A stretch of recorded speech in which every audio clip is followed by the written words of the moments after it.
எனக்கு கொடுக்கப்பட்ட வார்த்தை எல்லாம் முடிந்தது என்ற வார்த்தையை பேச போகிறேன். இங்கே வரும்போது பெரிய பயம் இருந்தது, ஆனால் கர்த்தர் பலப்படுத்தி அனுப்பி இருக்கிறார். முதல் முறையாய் பேசுகிறேன், ஏதாவது தவறுகள் இருக்கும் என்று சொன்னால் தயவு கூர்ந்து மன்னிக்கும்படி கேட்டுக்கொள்கிறேன். யோவான் எழுதின சுவிசேஷம் 19வது அதிகாரம் 30வது வசனத்தில், இயேசு காடியை வாங்கின பின்பு முடிந்தது என்று சொல்லி தலையை சாய்த்து ஆவியை ஒப்பு கொடுத்தார். இந்த ஒப்பு கொடுத்து நான் தியானிக்கும் போது கர்த்தர் என்னோடு கூட இடைப்பட்டார். இந்த சிலுவையினோட பாடுகள், தேவன் நமக்காய் சிந்தின ரத்தம், இந்த விலை கிரயத்தை யாராலும் செய்ய முடியாது, ஆனால் இந்த தேவன் நமக்காய் செய்து முடித்திருக்கிறார். இதோடைய கோரை நான் வாசிக்கும் போது ரொம்ப ஒரு பெரிய ஒரு ஆசீர்வாதமாக இருந்தது எனக்கு. ஆதியிலே நம்ம நினைக்கிறோம் அந்த முடிந்ததுன்ற காரியம் சாதாரணமாக இயேசு இந்த உலகத்தில் வந்தார், நிறைய அற்புதங்கள், அடையாளங்களை, அதிசயங்களை செய்தார். ஆனால் ஒரு ஒரு ஒரு நாட்களிலே யூதாஸ் காரியத்தால் காட்டி கொடுக்கப்பட்டு சிலுவையில் மறித்து போயிட்டார். இந்த முடிந்தது என்ற வார்த்தை அவ்வளோதான் இல்லை, முடிஞ்சிடுச்சுல்ல அவருடைய வாழ்க்கை அப்படின்னு நினைக்கிறோம். இல்லை, இது ஒரு வெற்றியின் வார்த்தையாய், பிதாவின் சித்தத்தை அவர் நேர்த்தியாய் செய்து முடித்த ஒரு வார்த்தையாய், ஒரு கர்ஜனை உள்ள வார்த்தையாய் இந்த முடிந்தது என்று சொல்லி இந்த வார்த்தையை நம்ம தியானிக்கிறோம். ஆதி நாட்களில் இதை குறித்து நிறைய பேர் முன்னாடி சொன்னாங்க. இதை கொஞ்சம் விளக்கமாக சொல்லலான்னு சொல்லி நான் ஆசைப்படுகிறேன். ஆதி நாட்களில் ஆதாம் ஏவாளை கர்த்தர் தேவன் படைத்தார். படைத்த பின்பு பாவமும் அவர்கள் கூட சேர்ந்து வர ஆரம்பித்தது. இந்த பாவம் தொடர்ச்சியாய் சந்ததி சந்ததிலாம் இந்த பாவம் அப்படியே தொடர்ந்து கொண்டே வந்தது. இந்த பாவத்தை தேவன் எப்படியாவது சரி செய்யலாம்னு நினைக்கிற அந்த பாவத்தை சரி செய்ய முடியல. சந்ததி சந்ததியாக வழி வழியாக இந்த பாவம் வந்து கொண்டே இருக்கிறது. தேவன் வராரு, இந்த பாவத்திலிருந்து ஜனங்களை மீட்டெடுக்க வேண்டும் சொல்லி நியாய பிரமாணங்களை கொடுக்குறாரு. என் ஜனங்கள் இதை புரிஞ்சுக்கிட்டாது என்ன இந்த பாவத்திலேருந்து விடுபடுவாங்கன்னு சொல்லி நினைக்கிறாரு. ஆனால் இந்த நியாய பிரமாணத்தை கடைப்பிடிக்க முடியல, மிகவும் கடினமாக இருக்குது. சரி, மோசேவை கொண்டு கட்டளைகளை கொடுக்குறாரு. இந்த கட்டளைகளாவது என் பிள்ளைகள் வழிபட்டு என்னிடம் திரும்பி வந்துடுவாங்களா, ஒரு ஒரு ஒரு ஒரு ஆதங்கமாய் என் பிள்ளைகள் வந்துடுவாங்களான்னு சொல்லி நினைக்கிறார். ஆனால் அந்த கட்டளைகளையும் அவங்களால பின்பற்ற முடியல. கடைசியாக என்ன பண்ணுறாரு, பலிகளை செலுத்தணும். நீங்கள் என்னென்ன பாவம் செலுத்தணும் அந்த பாவத்துக்கு தக்கதான பலிகளை செலுத்துங்க அப்படின்னு சொல்லி சொல்கிறாரு. இது கால அடைவில் எப்படி மாறினது, அந்த பாவம் அதிகரிச்சிச்சு. என்கிட்ட இருக்க ஆடு மாடு கோழிகள் எத்தனை இருக்குதோ ஈஸியாக பலி கொடுத்து இந்த இந்த பலிகள் நிர்விசாரமாய் மாற்றப்பட்டது. தேவன் பயங்கரமாக கோவப்படுறாரு. ஆனாலும் என் பிள்ளை இல்லை, நான் எப்படி விட்டு போக முடியும்? கடைசியாய் தீர்க்கதரிசிகளை கொண்டு வந்து முகமுகமாய் பேச வைக்கிறார். மனம் திரும்புக, பரலோக ராஜ்யம் சமீபமாக இருக்குது, மனம் திரும்புங்க, இந்த பாவத்திலிருந்து வெளியே கொண்டு வாங்க என்று சொல்லி. ஆனாலும் இந்த ஜனங்கள் மதிக்காத வணங்கா கழுத்து உள்ள ஜனங்களாய் தேவனை விட்டு தூர விலகி போயிருக்கிறாங்க. தேவன் மிக கோபமாகி அந்த இடத்துல ஒரு காரியம், 400 வருஷ காலம் அவங்கள ஜனங்க கூட பேசாமல் போயிட்டார். 400 வருட காலம் என் பிள்ளை நான் படைச்சேன், நான் உருவாக்கினேன், தாயின் கருவில் உருவாக்கி அவங்கள படைச்சி நான் உருவாக்கினேன். 400 வருட காலம் அவங்க கூட பேசாமல் போயிட்டாரு. மறுபடியுமா அவருடைய இருதயம் அங்கலாய்க்கிறது, என்னுடைய பிள்ளைகள் அழிந்து கொண்டிருக்கிறாங்களே, மறுபடியுமா இந்த உலகத்துக்கு வந்து மறுபடியுமா இதை சரி செய்வது, என் மக்களை எப்படி நான் தன்னு பக்கம் கூட்டு கொண்டு வருவதுன்னு சொல்லி தன்னுடைய மகனை தகன பலியாய் தேவன் செலுத்தி ரட்சித்து மீட்டு நம்மளை மீட்டு இருக்கிறார். இந்த முடிந்ததுன்ற காரியம் உங்கள் வாழ்க்கையில் சாதாரணமாக, இந்த சிலுவை பாடுகள் எப்படி சாதாரணமாக ஏற்றுக்கொண்டிருக்கான்னு தெரியல. ஆனால் அவ்வளோ கொடுமையான காரியத்தை தன்னிடம் இருக்கிற இயேசுவானவர் எல்லா ரத்தத்தையும் சிந்தி விலைக்கிரயமாய் நம்மளுக்கு தந்து இந்த ஜீவனை தந்து உட்கார வைத்திருக்கிறார்.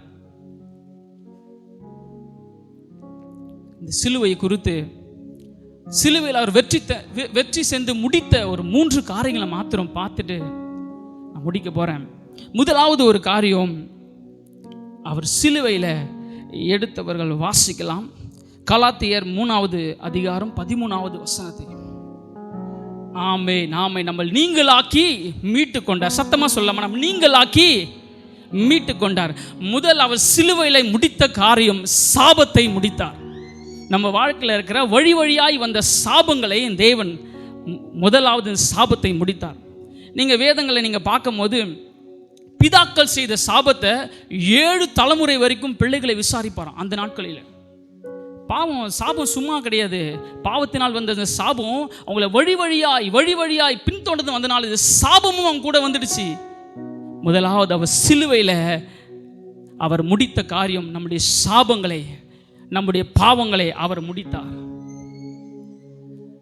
இரண்டாவது காரியம் எடுத்தவர்கள் வாசிக்கலாம். எபேசியர் 2வது அதிகாரம் 13வது வசனம். முன்னே தூரமாயிருந்த நீங்கள் இப்பொழுது கிறிஸ்து இயேசுவுக்குள் கிறிஸ்துவின் இரத்தத்தினாலே சமீபமானீர்கள். ஆமா, கிறிஸ்து இயேசுக்குள் சமீபமானீர்கள். இரண்டாவது காரியம் என்ன அப்படின்னு சொன்னா, நான் முன்னாடியே சொன்னேன், இந்த 400 வருஷ காலம் தேவன் ஜனங்கள் பாவம் செய்தனால் ஜனங்க கூட பேசாமல் போயிட்டாங்க. அது எப்படின்னா, போன வாட்டி திவாகரன் மெசேஜ் கொடுக்கும்போது இதை சொல்லியிருந்தார். ஸோ பழைய ஏற்பாடுக்கும் புதிய ஏற்பாடுக்கும் நடுவில் உள்ள ஒரு பக்கம் இருக்குது, வெள்ளை காகிதம் இருக்கும், சும்மா வெள்ளை பேப்பர் இருக்கும். அந்த வெள்ளை பேப்பரை எதை குறிக்குது அப்படின்னா, தேவன் ஜனங்க கூட பேசாமல் போன 400 வருஷங்களை குறிப்பிடுகிறது. இந்த ரெண்டாவது பாயிண்ட் என்னன்னா, பிதா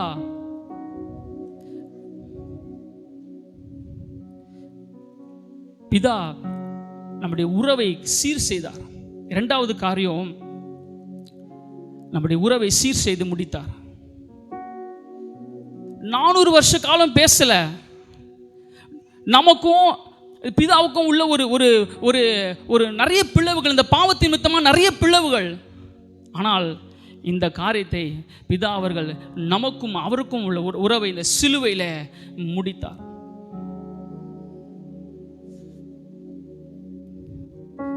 சாபங்களை முதலாவது நீக்கினார். இரண்டாவது நமக்கும் உள்ள அவருக்கும் ஒரு பிளவை உடைத்து நம்முடைய அவருடைய பிள்ளையாய் மாற்றினார். மூன்றாவது கடைசியான காரியம், கடைசி வசனம். அதுக்கு முன்பாக இரண்டாவது காரியத்தை சொல்லும் போது அவருக்கும் நமக்கும் உள்ள உறவை கர்த்தர் சீர்படுத்தி முடித்தார்னு சொன்னேன். அப்பா பிதாவை என்னை கூப்பிடுகிற ஒரு கிருபையை கர்த்தர் தந்தார். அதுக்கு முன்னாடி இதெல்லாம் இல்லை. ஏன்னா பாவம் அவ்வளவாய் மேற்கொண்டது. அதை உடைத்து நமக்கும் அவருக்கும் உள்ள உறவை சீர்படுத்தி முடித்து அப்பா என்ற கூப்பிடுகிற ஒரு ஸ்தானத்தை, ஒரு கிருபையை நம்மளுக்கு கொடுத்து இருக்கிறார். மூன்றாவது காரியம், யோவான் 3வது அதிகாரம் 16 வசனம். தேவன் தம்முடைய ஒரே பேரானாய் குமாரனை விசுவாசிக்கிறவன் எவனோ ஆமென் அவரை தந்தரில் இவ்வளவாய் உலகத்தில் அன்பு கூர்ந்தார். மூணாவது காரியம், இந்த சிலுவையிலே நமக்காய் நித்திய ஜீவனை தந்திருக்கிறார். இந்த மூன்றாவது நித்திய ஜீவன் என்று சொன்னால் நம்ம நித்தியமாய் வாழப்போகிற பரலோகத்தை குறிப்பிடுகிறது. இந்த நாட்களிலே இங்கே அமர்ந்திருக்கிற நம்ம நினைக்கிறோம், உங்களுக்கு ஒரு நிச்சயம் தெரியுமான்னு சொல்லி தெரியல. இன்னைக்கு நான் கண்ணை மூடுனேன் அப்படின்னா ஏன் இதை பேசுகிறேன்னு தெரியல, ஏன் இதை பேசுகிறான் அப்படின்னு நினைக்கிறேன். ஏன் ஒருவேளை இன்னைக்கு நாம் மரித்து போய்விட்டோம் அப்படின்னா பரலோக ராஜ்யத்தில் பிரவேசிப்போமா? ஏன்னா இது பேசிய நாட்கள் தான். ஏன்னா கடைசி நாட்களுக்குள்ளே வாழ்ந்து கொண்டிருக்கிறோம், கடைசி நிமிடங்களில் வாழ்ந்து கொண்டிருக்கிறோம். இன்னைக்கு நம்ம மரிச்சா இந்த பரதேசில் இருப்போமா? நித்தியமாய் வாழுகிற அந்த பரலோகத்தில் நம்ம இருப்போமா? கொஞ்சம் யோசித்து பாருங்க. முதலாவது அவர் சாபத்தை முடித்தார் சிலுவையில். இரண்டாவது நமக்கும் பிதாவுக்கும் உள்ள உறவை சீர்படுத்தினார். இதன் நிமித்தமாய் மூன்றாவது நித்தியமாய் வாழுகிற பரலோகத்தை நமக்காய் தரப்போகிறார். அப்படியே கண்ணை மூடி கொஞ்ச நேரம், அப்படியே கண்ணை மூடுங்க. ரொம்ப நேரம் ஆகலை, அப்படியே கண்ணை மூடுங்க. சிலுவையில் அவள் முடித்த இந்த 3 காரியங்களை பார்த்துருக்கிறோம். இன்னைக்கு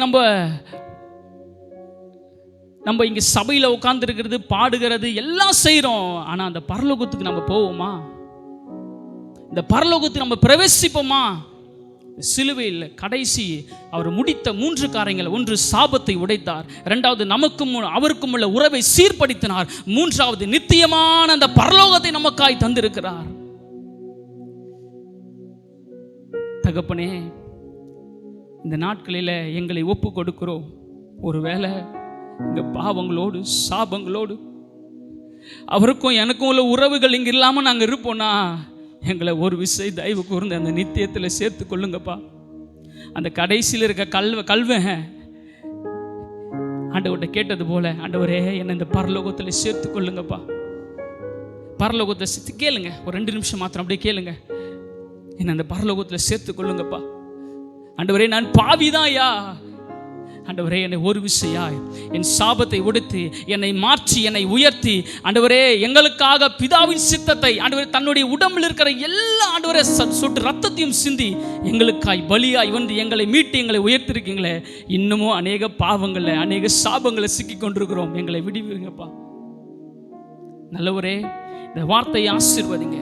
அநேக பேருக்கு ஒரு ஆறுதலாய், அநேக பேருடைய வாழ்க்கையை மாற்றுகிற ஒரு வார்த்தையாய் மாற்றப்பட முடியாது சொல்லிக்கிறேன். இந்த சிலுவையில் இந்த ஆண்டவரை நீங்கள் முடித்த இந்த 3 காரியங்கள் ஆண்டவரை எங்கள் வாழ்க்கையில் அபியாசப்படுத்த முடியாய், எங்கள் வாழ்க்கையாய் வாழும்படியாய் சொல்லிக்கிறேன். தாழ்த்துக்கிறோம், வெறுமையாக்குகிறோம். தேங்க்யூ.